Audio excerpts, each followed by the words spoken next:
agora você me escuta. Tô escutando e tô Pô, vendo. Você tá na escutando, hora tá que vendo? tô, agora eu tô vendo perfeito. Na hora que você falou, Will, vou te chamar pra entrar, que acabou a luz aqui, acabou tudo. Meu celular travou, Ih, é uma loucura. É, sério, sério. nossa. Eu falei, rapaz, eu saí correndo. Aí na hora que eu entrei depois, a internet tava reiniciando, né? Aí não consegui. Mas olha, que papo maneiro pra caraca. O Nelson é incrível. Pô, que maneiro pra caramba. Que maneiro incrível. As falas dele ótimas. Obrigado, adorei, adorei. Ai, que bom! E eu, assim como já agradeci no começo, vou agradecer de novo, que você foi muito generoso de culpado em se conversar sobre esse tema. Né, eu acho que, e assim, te escutar sobre isso tem um marco muito especial, com certeza, assim, muitas reflexões que eu já te ouvi, né, me fizeram pensar na minha sala de aula, assim, cara, olha que responsabilidade que eu tenho. Então, eu tenho, pô, gratidão enorme por toda a contribuição que seu discurso tem, assim, na minha caminhada.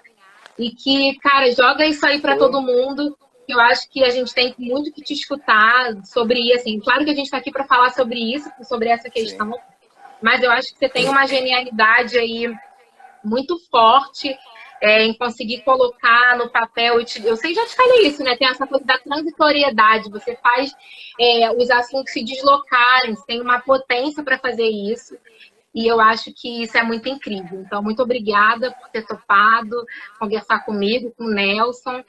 E é isso, a gente quer muito te escutar. Conta aí pra gente, fala um Eu vou ficar pouco. mais Eu te envergonhado mandei o livro ainda. da Sônia. Mandou, mandou. Mandou. Quando você me mandou o livro, eu achei que você. Eu não sabia da live, né? Eu não sabia que ia rolar, então eu vi, eu falei assim, pode crer, eu sou o menino Nito. Só que eu ainda não deschorei, né? O menino Nito já conseguiu deschorar lá na infância, que bom pra ele. Eu ainda não consegui deschorar, é de chorar que ele fala, né? Tem que Deixa deschorar, eu né? lá. Eu ainda não consegui deschorar, não. Mas, pô, maneiro pra caramba, muito, eu não conhecia. E, cara, eu vou ficar mais envergonhado ainda. Eu tava aqui tenso, tava até pensando porque eu fico tão tenso pra trocar essa ideia, ainda mais com você aqui, porque tem várias outras pessoas e. Não, eu tava pensando sobre isso, que eu falei assim, cara, a live, conversar na live, é doideira porque por terem outras pessoas que não estão participando, estão ouvindo, você fica sempre querendo acertar naquilo que vai falar, tá ligado? Aí isso gera uma tensão, né? Gera. Gera uma tensão. E aí, cara, como essa história que você me mandou, ela é muito forte, né? E toda essa conversa que vocês trocaram sobre isso, ninguém reflete, nós já conversamos muito sobre isso, né? Ninguém reflete sobre as questões do homem preto, né? Ninguém se sensibiliza. Assim, não é comum isso acontecer. Então, as nossas questões vão ficando de lado por nós mesmos, né? Isso já existe isso no nosso universo de deixar de lado as nossas coisas e não entra em pauta nenhuma, né? E a gente vai seguindo com toda essa dificuldade de ser e ter afeto e gerar afeto e cheio de marca. É muito difícil, né? É muito difícil ser um homem negro e periférico ainda, tá ligado? A gente já trocou muita ideia sobre isso, né? Muita ideia. Você sabe de muitas coisas que me marcam, né? Na vida, assim. Mas você sabe que tem isso é realmente, e acho que tem uma coisa que você fala, que com certeza vai falar muito melhor do que eu, é, é assim, como que às vezes que na infância, né, assim, os cenários, né, assim, o movimento, ir para a escola, uma coisa de que você também nem conta em casa que precisa de ajuda. Eu acho que tem umas coisas assim, que você sempre fala que eu acho que é um olhar que a gente precisa construir, a gente precisa, aquilo que eu te falo da transitoriedade, assim, você precisa, alguém como você precisa colocar isso na pauta para qualquer educador, e aí seja ele educador da rede privada ou pública, porque a gente, como o Nelson muito bem falou, a gente tem um recorte de raça que ele vem primeiro, né? Ele vem antes de classe, ele vem antes de gênero, e que a gente precisa olhar diferente, né? A expectativa que desde muito cedo a gente olha para o menino negro e acha que, ó, vamos lá, filhinho, dá conta, não vai pedir ajuda para sua mãe, não vai se vira aí sozinho, né? Não, enfim, essas marcas, e que você vai conseguir falar sobre isso muito bem, né? Cara, se for falar, assim, falando da comunidade, pretos na comunidade, nós negros vivendo na periferia, nas favelas, você já aprende desde cedo que você precisa fazer acontecer as coisas para que você sobreviva. Então, isso vai se tornar natural em todos os lugares. Você vai ter que... Você não vai entender que a sua dependência vai atrapalhar, tá ligado? Talvez a sua dependência atrapalhe, porque já está tudo muito difícil. E você se tornar dependente vai ser também mais uma dificuldade. E sem você refletir, eu consigo refletir isso hoje, mas sem você refletir sobre isso, você já segue o curso do pensamento de não vou atrapalhar, então eu vou gerar a minha autonomia, para que eu não atrapalhe, para que essa minha dependência não atrapalhe quem está tentando fazer todo mundo sobreviver, né?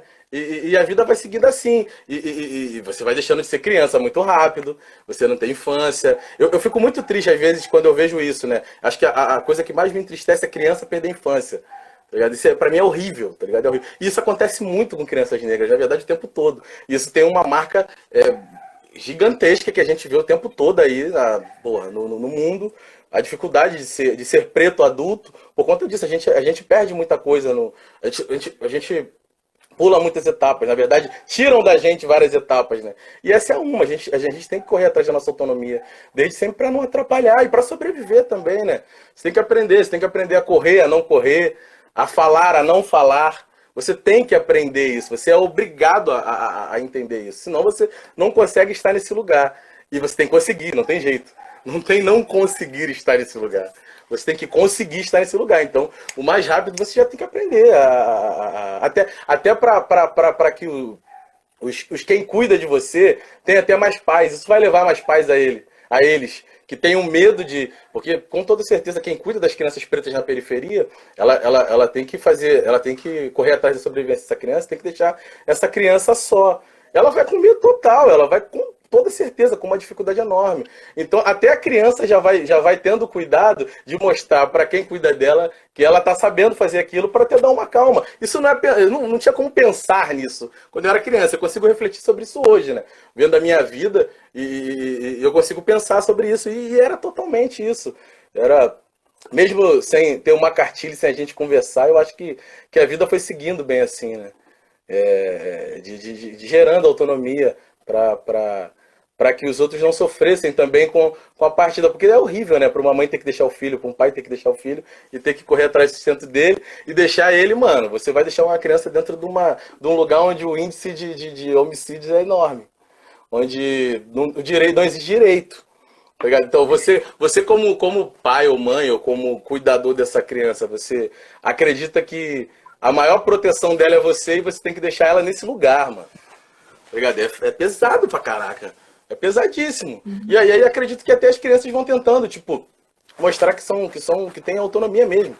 Assim, mesmo sem refletir sobre isso. Eu acho que vai, cara. Eu acho que eu fui bem assim. Eu acho que meu irmão foi bem assim. Eu acho que as crianças que cresceram comigo foram bem assim. Tá ligado? E acho que mais nesse lugar de tentar acalmar um pouco os que cuidavam da gente, né? Nossos pais, né? E quem cuidava, assim, da galera. Entende? Sim. Agora, tem uma coisa que o Nelson falou muito bem, assim, dessa coisa da afetividade desde muito cedo. Ela é apagada, né? E você cresce tem muita referência de como constrói amor, como que dá amor, como que recebe, assim, eu acho que... E aí é muito mais uma pergunta, né? Eu acho que o desafio maior muitas vezes fica em como que recebe, não como dá, porque você nem sabe. Quando aquilo vem, às vezes na vida adulta, a pessoa não sabe lidar mesmo, né? E como que é violento o adulto fazer de alguma maneira, porque aí eu vou dizer, violento de todos os adultos que estão ao redor daquelas crianças. E aí é claro que a gente vai ter um contexto familiar que muitas vezes não tem oportunidade mesmo de ser diferente. E aí eu vou toda hora falar isso, assim, eu acho que escola, a gente está no tempo de ver escola, olha a responsabilidade que você tem no mundo e a instituição no geral, né? Então a gente vê que tem um modelo de educação aí a ser repensado, porque se o contexto familiar não está podendo, porque eu acho que não é a esfera do querer, muitas vezes está na esfera do poder mesmo, das urgências que um lar muitas vezes vive. E como que a escola precisa de achar uma contrapartida para rechear essas pessoas de afeto, de amor, para que elas cresçam adultos que consigam dialogar bem com isso, né? Pode crer, pode crer. Cara, eu me sinto privilegiado dos meus pais, por exemplo, do meu pai, por exemplo, que é um homem negro. Eu me sinto privilegiado que eu posso trocar essa ideia sobre afeto. Eu posso questionar o afeto que eu talvez não tenha, ou tenho. Essas questões, eu posso isso hoje. Eu tenho ferramentas para fazer isso, e ele nem isso teve. Ele foi tão massacrado por conta dessa estrutura toda que nem direito disso, de refletir sobre isso ele teve. E só de eu poder pensar nisso é um privilégio para mim. É um privilégio real. E ele foi gerado assim, ele foi construído assim, e não tinha como ele construir de outra forma, né? Ele vai construir sem afeto, ele vai me construir para lutar mesmo. Ele vai me construir para combater. Ele não vai me construir para dar carinho. Não vai, não tem como dar aquilo que você não tem. Tá ligado? E isso vai acontecendo, né? Vai sendo passado de um para outro nas comunidades, no povo preto em si. Isso é doideira, mano. É doideira, porque depois fica muito difícil, né? O Nelson falou uma parada aí de que as pessoas falam de masculinidade tóxica e tal. E ele falou que isso é branco, tá ligado? E é mesmo. É mesmo. A gente já trocou muito essa ideia. Eu, às vezes, fico muito, muito, muito incomodado quando me colocam no mesmo lugar de um homem branco, tá ligado? Se ele me causa isso também, tá ligado? E, pô, não. Aí eu vejo os homens, essa galera falando, não, os homens precisam desconstruir sobre. Cara, eu acho que os homens pretos muitos nem construíram afeto, por exemplo. Não construíram. Nunca pensaram, nunca passou por isso, em construir afeto. Como é que ele vai desconstruir um monte de coisa que talvez ele nem tenha construído, tá ligado? Não teve nem direito. Tá ligado? Nem direito. Hoje a gente troca ideia sobre isso, né? Mas isso é muito novo. Isso é muito novo. Isso não é normal. Por exemplo, na periferia. Nas comunidades não é normal. Isso ainda não chegou nessa discussão e vai demorar para chegar. É muito difícil isso. Eu que estou aqui o tempo todo, eu falo muito para você sobre isso. Eu nem sei como trocar essa ideia. Tá ligado? Mas você troca muito bem, né, sobre isso. Assim, você acabou de falar do seu pai, e aí eu fico pensando também que existem outras maneiras. Eu acho que isso é uma característica muito nossa, assim. A gente acha um outro jeito de dar afeto. Então, por exemplo, vou falar aqui uma coisa sua que é real. Assim, você é um cara que é cheio de referências de identidade. Você cresceu com um cara, assim, na sua casa as pessoas dialogavam sobre uma identidade racial. Cara, isso é muito forte, assim, isso é um jeito de afeto, entendeu? Que aí você vai para uma vida adulta caminhar, enfim, claro que você acaba levando isso no seu trabalho, mas como que você transforma isso também em afeto, né? Porque hoje você vai dialogar com seu pai sobre amor, e você entende que essa maneira de te formar um sujeito consciente de que, assim, olha, a nossa conversa aqui é conversa de homem preto. Nós somos pretos, e ser preto é isso. Caiu o fone, vai, continua, desculpa. Tá. Não, que eu estava dizendo que essa identidade racial, né, assim, eu acho que você é uma pessoa que teve isso na sua vida, na sua infância, de alguma forma. Isso também é um jeito de afeto. Orgânica. Porque é te ensinar quem você é. Sim. Orgânica. Bem orgânica. Pô, cara, é isso, assim, total, eu acredito que sim. Mas é um privilégio, assim, enorme mesmo, eu poder pensar sobre isso. Pô, vocês falaram muitas coisas muito incríveis, eu peguei o caderno para escrever e não consegui, tá ligado? Escrever o que vocês estavam falando.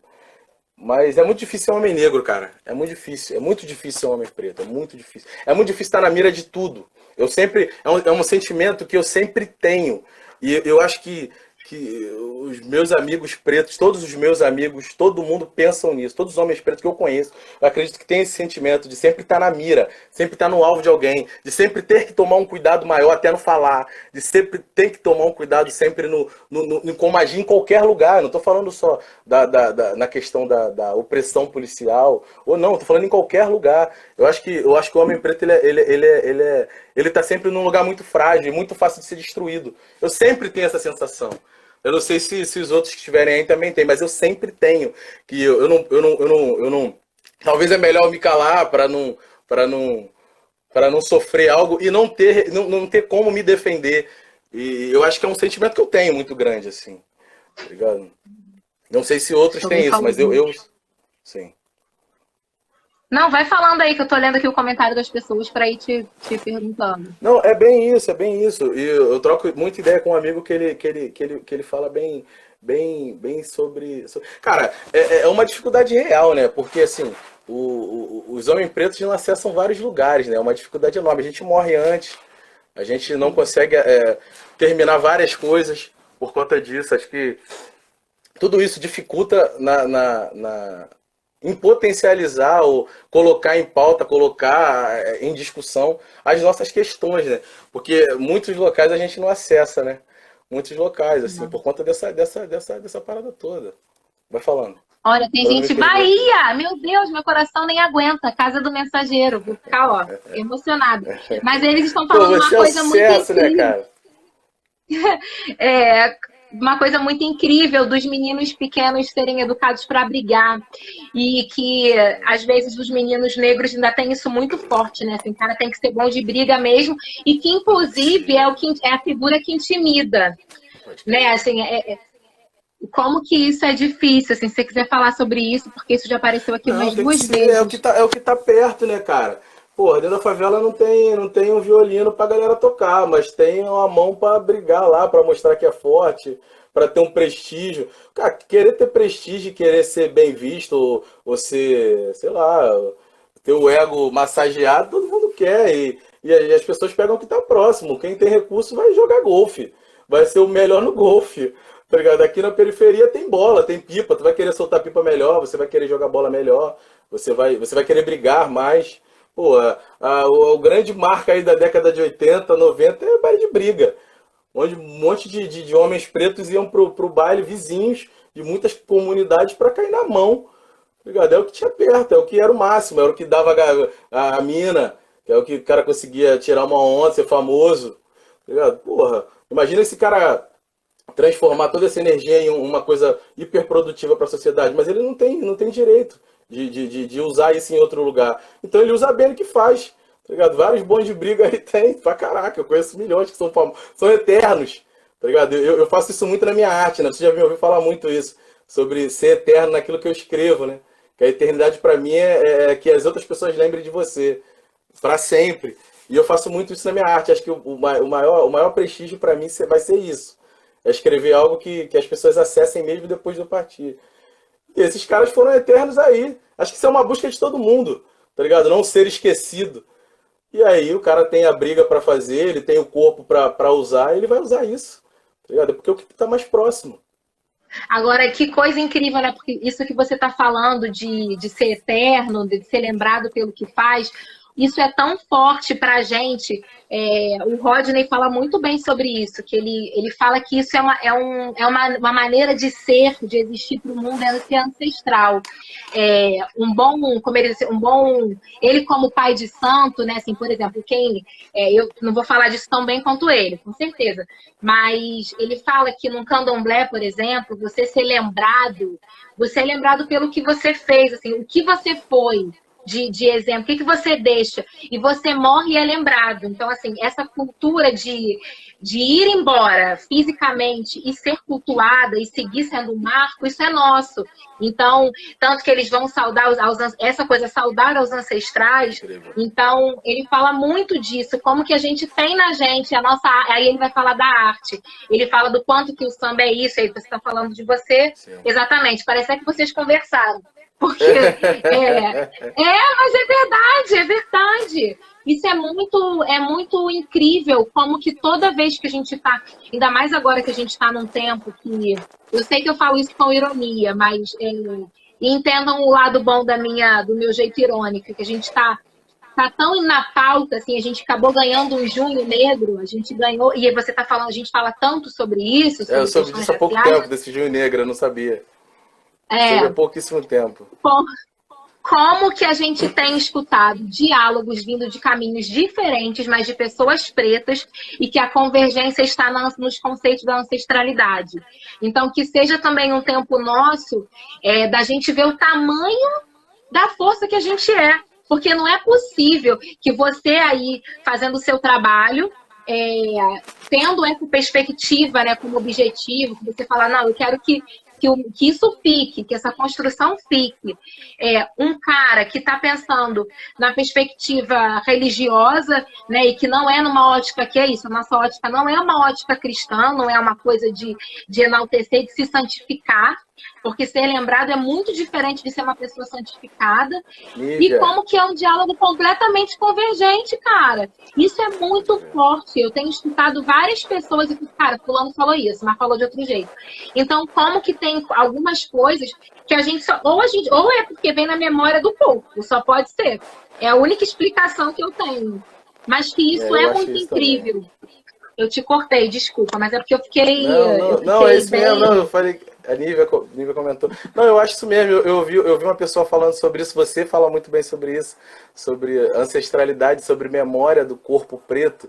E eu acho que é total isso. Isso é. Eu pensei muito nisso no meu desenvolvimento, no desenvolvimento da minha identidade racial, né, cara? Quando eu comecei a tentar pensar nisso.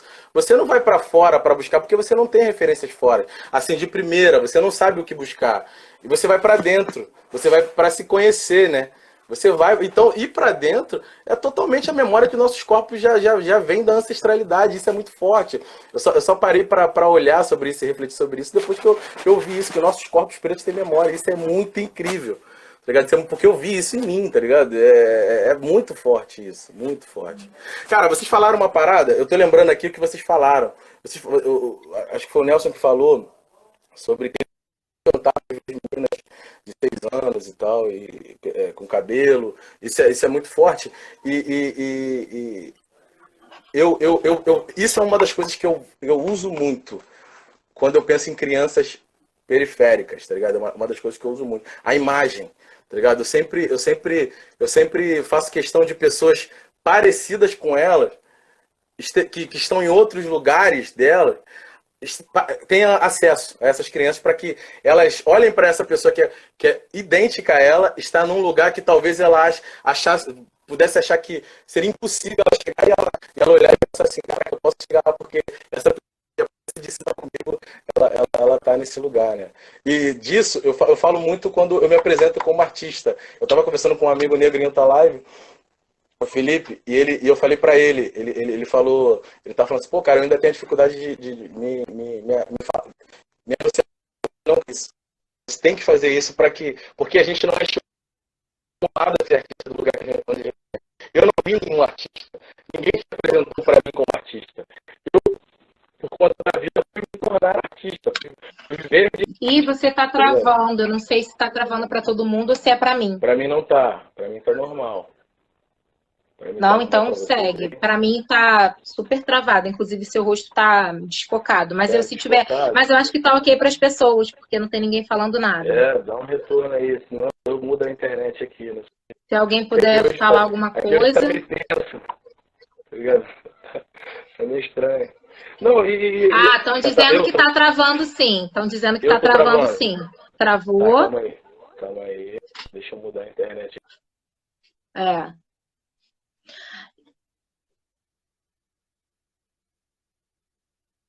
Gente, muita coisa, né? Eu acho que ele vai tentar entrar de novo, não sei se ele vai conseguir, mas eu faço questão de fazer quando a gente estiver encerrando, uma leitura. Voltou. Ei, agora tá melhor? Agora tá melhor. Não, beleza, pode continuar. Eu me perdi aqui. Não, então, na verdade... a Sônia Rosa tá aí ainda, eu ia falar dela de novo, que teve uma hora que você, quando você falou que você ainda não era unita, ela falou assim, tem que chorar, como é que é? E deixar a lágrima embora correndo pelo rosto, né?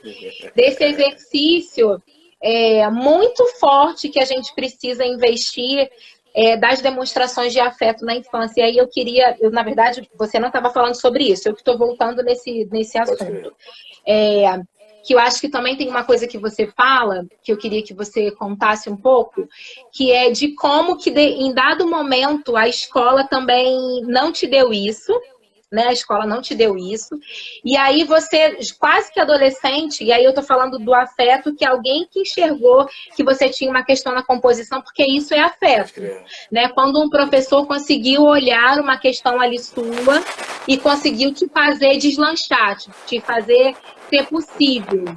Então, eu queria que você falasse sobre isso. E, Sônia, continua aí, porque eu vou encerrar lendo o livro, tá? Então, se você tiver, vai ser um prazer enorme. Pô, cara, eu fui totalmente desestimulado por escola, né? Você não tem esse. Não tive esse estímulo em lugar nenhum, né? É compreensível, né? Tipo, daqui, sair de casa para esse. É difícil, né? E na escola, nenhum. Nenhum. Então, eu completamente não liguei para a escola em nenhuma instância. É engraçado que a matéria que eu mais tive dificuldade na minha vida inteira é o que hoje eu escrevo, hoje eu componho. E língua portuguesa foi a coisa mais difícil para mim. Eu tinha uma dificuldade muito grande nisso. A escola tem o sistema dela e o formato dela, né? E eu não me encaixava, né, cara? Eu não me encaixei. Eu não me encaixei no formato da escola. E se você não se encaixou, irmão, você que se lasque. Corra atrás do seu prejuízo. É isso. Então, como eu vou correr atrás? Eu não corri. Então, foi indiferente para minha escola. O período de escola, para mim, foi um dos períodos mais difíceis. Você já ouviu falar isso? Eu não revisito muito a escola, porque não foi um prazer estar na escola. Até chegar uma determinada... Eu já escrevia, já lia. Tá ligado? Eu já lia algumas coisas, já escrevia, a par da escola. E aí chegou um momento que uma professora percebeu isso. Que ela é minha amiga até hoje, é uma professora que é minha amiga até hoje. Eu escrevi um livro, cara, num projeto da escola. Por conta disso, a ponto dela me estimular a ponto disso. E isso mudou completamente a minha visão sobre ensino, não sobre escola. Tá ligado? Depois eu mudei a minha ideia sobre ensino, sobre conhecimento, sobre conteúdo, sobre isso. Sobre escola não mudou, eu não mudei, não vou dizer que eu mudei ali, mas ela me mostrou que eu poderia aprender, tá ligado? Que eu poderia ir além e buscar conhecimento independente daquilo ali que a escola tinha pra mim, que eu não me encaixava. Ela viu isso muito. E ela usou o que eu tinha, cara. Eu acho que o mais incrível, o que mais me chamou a atenção, que apesar da escola ter aquele formato, ela usou o que eu tinha. E ela me potencializou nisso que eu tinha, que era compor. Ela me fez olhar para isso. E isso me instigou. E eu queria mais, eu queria melhorar nisso. Tá ligado? E ela mudou completamente. Ela mudou muito. Foi uma professora minha chamada Tatiana. Eu sempre falo dela, porque muito do que eu faço hoje também passou por ela. Tá ligado? Com toda certeza. Com toda certeza passou por ela, de mudar esse olhar. Eu já fazia isso, eu já fazia. Mas ela ampliou o meu olhar para algumas coisas que talvez iriam passar muito despercebida. Ela me pegou nos 45 do segundo, né, cara? Eu já estava saindo do fundamental, né? E ela conseguiu mudar completamente a minha visão sobre essas coisas. Foi uma educadora incrível, e é uma educadora incrível, que ela usa muita literatura, muito, muito. Até hoje eu acompanho o que ela faz, e ela faz questão disso, de estimular crianças daqui. Ela é professora de uma escola daqui, de Cordovil, é um bairro daqui da Zona Norte, é um bairro que não é estimulado a leitura, são locais que não é estimulado que você lê em lugar nenhum. Muito menos, até na escola, nem na escola é estimulado, né? É comum isso por aqui. E ela sempre fez questão de estimular os alunos para a leitura.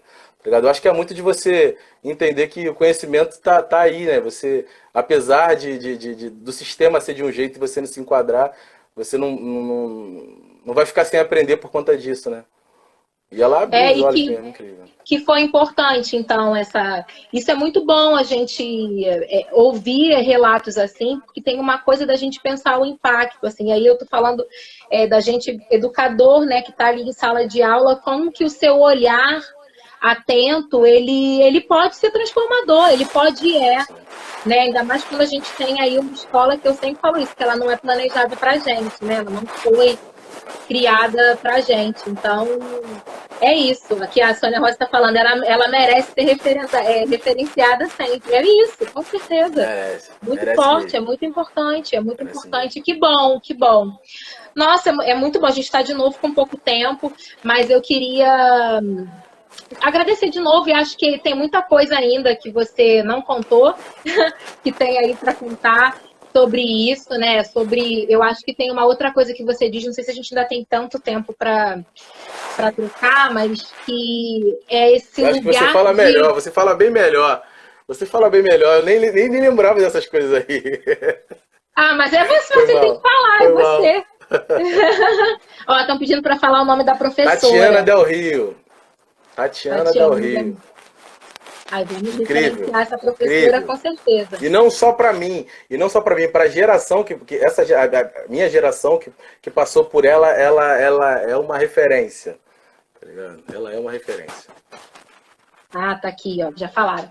Então é isso, assim, eu acho que tem uma outra coisa também, que eu acho que você daria um papo muito maior, que é, de novo, a se expor, né? Que é uma coisa que eu acho importante a gente falar também dos meninos negros, que às vezes aparece a possibilidade da exposição sempre no mesmo lugar, que é ou você se expõe numa atividade, como eu falei com o Nelson ali, numa atividade física, ou você se expõe na música, principalmente na percussão. Provavelmente você, enquanto homem negro, deve ter chegado na roda de samba, todo mundo tem a certeza que vai te dar um pandeiro na mão e vai dar certo, Ah, né? tu Assim, imagina. Tu acha que não?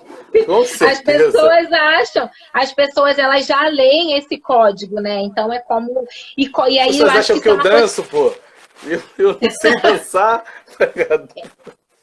Mas eu acho que é importante a gente falar também de como que isso é um marco, assim, perigoso também, né? E aí eu queria, enfim, acabei falando, mas você tem esse olhar também, né? Como que tem uma estética que a sociedade na vida adulta de novo te coloca. Quando você é criança, você tem ali aquele código do cara que se vira, por isso que a gente começou falando do Miguel, lá de Recife, né, que ele morreu também por esse motivo, né? Uma das razões, eu gosto, todas as vezes que eu estou falando sobre ele, Isso é eu muito falo sobre forte de esse falar lugar, isso. porque dois elementos que fez com que ele morresse, tenho certeza que é o olhar que a gente tem, que o menino negro pequeno sabe se virar. Ele se vira, ele dá conta. Já pode botar ele em qualquer lugar que ele morrer, não morre, entendeu? Assim, ele um outro olhar. Mas e quando você chega na vida adulta, você se depara com outros estereótipos que é isso. De repente, você é um cara que compõe, você é um cara que escreve. E aí você não é obrigado a batucar nada. E por que alguém vai achar que você é o cara que batuca, né? Então, isso é muito... São, enfim, marcos enormes e que a gente tem aí, depois de escutar o Nelson, que a gente consiga refletir sobre tudo Não, isso. total. Isso é uma conversa enorme, né? A gente pode ficar horas e horas e horas, como já ficamos, trocando sobre isso. Porque, pô, isso é toda a nossa existência, né? Toda a nossa dificuldade de viver, né? Vem disso. E pô, a gente precisa de muitas horas para poder falar tudo aquilo que nos faz mal e que nos faz bem. É enorme isso. Mas é total isso aí, cara. Obrigado. Eu que te agradeço por me chamar. Eu sempre fico com muito medo, tá ligado? De trocar ideia contigo, por conta pô, vocês sempre vêm com coisas incríveis pô, obrigado mesmo por escutar. Eu acho que os corpos negros, os meninos negros morrem na favela, não sei se vai acabar aí, mas eles morrem Não é porque não. eles não são vistos em lugar nenhum, tá ligado? Gritar pela morte depois de para mim, sinceramente, pra mim é muito inútil. Porque ninguém foi lá dar luz a esse menino, tá ligado? Que morreu. E todos os meninos que vão morrer mais, estão morrendo agora. Tá ligado? Depois que o João morreu, e depois que esse menino morreu no mesmo dia, morreram outros, e morreu no outro dia e tá morrendo agora, e vai morrer amanhã, tá ligado? Enquanto não der luz, não der um lugar de segurança para esses meninos, como o lugar de segurança que o filho do boy tem lá no Leblon. O Leblon é o lugar de segurança, o dinheiro dele, o apartamento dele, tudo aquilo é o lugar de segurança. Enquanto não der nenhum lugar de segurança, ninguém pensar sobre isso real, de forma efetiva, vai continuar morrendo, vai continuar botando o tema preto no Instagram e nas redes, e nada vai mudar, porque menino é invisível. Esses meninos são invisíveis, tá ligado? A realidade é essa. Tá ligado? A realidade é total essa. E quem é invisível pode morrer, não vai fazer diferença. Tá ligado? Não vai fazer diferença. E vai continuar morrendo. Tá ligado? É isso. É isso. Gente, tem mais uns minutos, se você quiser ficar aí, que eu vou ler um trechinho da obra da Beleza. Sônia. Beleza. O Menino Nito. Quando o Nito nasceu, foi uma alegria só. Todo mundo ficou contente, de tão gracinha que ele era. Logo, logo começou a ser chamado de Bonito. Bonito pra lá, bonito pra cá, até virar apenas Nito. Todo mundo achava lindo. Mas Nito tinha um probleminha, chorava por tudo. Quanto mais crescia, mais chorão ficava. Toda a gente foi ficando preocupada. Que menino chorão, falava o pai. Para de chorar, gritava a mãe. E aí era que o Nito abria aquele bocão que dava até para contar todos os dentes. Certo dia, o pai chamou num canto e lhe falou muito sério. Nito, meu filho, você está virando um rapazinho. Já está na hora de parar de chorar à toa. E tem mais, homem que é homem não chora. Você é macho. Acabou o chororô de agora em diante, viu? O menino ouviu tudo calado, assustado, e ficou pensando nas frases. Acabou chororô, homem não chora, você é macho. E agora, Nito? Que fazer com aquelas lágrimas que havia guardado para aquelas horas? Pois é. Nito só tinha uma única saída. Engolir todos os choros que tivesse para chorar. Pronto, estava resolvido. Homem que é homem não chora. O jeito é engolir o choro todinho. Assim, desde a conversa com o pai, ninguém mais viu ou ouviu Nito chorar. Ele passou a engolir uma média de 20 choros por dia. Teve um dia que cortou o pé na rua e engoliu 30 choros em apenas 2 horas. Na hora em que se cortou, 5 choros. Quando fez o curativo, mais 10 choros de uma vez. Quando levou aquela enorme injeção no bumbum, mais 15 grandes choros bem contados e engolidos de uma vez só. O pessoal foi ficando com a pulga atrás da orelha. Nito, que corria para lá, para cá, foi parando de correr, foi parando de pular, foi parando de brincar. Ao final de um mês, o menino já não aguentava nem levantar da cama de tanto que pesavam os choros engolidos. O pai chamou a mãe num canto. Nosso filho está doente, vamos chamar o médico. Doutor Aimoré, velhinho simpático que sempre cuidou de plantas e crianças, chegou logo. Conversou com o pai e a mãe e foi ver o menino. Nito estava tão cansado e tristinho que quando viu o doutor Aimoré quis logo chorar, mas rapidamente engoliu esse choro. Depois daquela engolida, quase não conseguiu nem abrir os olhos. O médico ficou desconfiado. O que está acontecendo, meu menino? Perguntou carinhosamente o médico. Nito explicou para ele tudinho, os choros que estava engolindo desde o dia em que o pai falou que homem não chora. O doutor Aimoré ouviu com muita atenção e falou: o caso é muito simples. O jeito agora é deschorar todo o choro engolido. Ele pediu para a mãe trazer 2 bacias grandes. A mãe não entendeu nada. Como é que chora? Quis saber o menino. No bonito, venha para o meu colo e vá lembrando dos choros engolidos e desengula todos eles, um a um, sem esquecer nenhum. Vamos lá, vamos lembrando. Eu posso? Mas eu sou homem. Exatamente porque você é homem que não pode engolir os choros. Todo homem tem lágrimas e lágrimas são para rolar pelo rosto. Qualquer rosto, de homem, mulher, criança e gente de idade. Agora vamos parar de papo furado e comece logo a chorar. Ai, um chororô danado. Foi uma choradeira enorme. Nito chorou as 2 bacias e a mãe teve que pegar mais 2. A vizinhança ficou assustada. A mãe chorou muito. O pai chorou sentido. O médico chorou de emoção. Depois de 4 bacias grandes e 2 baldes cheios, Nito colocou seu choro em dia e ficou curado. Nesse mesmo dia, o pai chamou seu filho no canto e falou emocionado: filho, você deve chorar sempre que quiser, mas não chore sem razão. Acho que agora aprendemos a lição. Chorar é bom. Às vezes deixa a gente mais homem. Os 2 se abraçaram fortemente, ficaram assim um tempão, um sentindo a batida do coração do outro. E a partir daí, entre uma e outra choradinha, com razão, o menino Nito cresceu um menino muito, muito feliz. E olha, essa é a minha imagem preferida. Tá aqui, essa ilustração maravilhosa. E é isso, gente. Assim que eu quero agradecer a mais um encontro, a mais um bate-papo. Obrigada a todos que ficaram aqui até agora.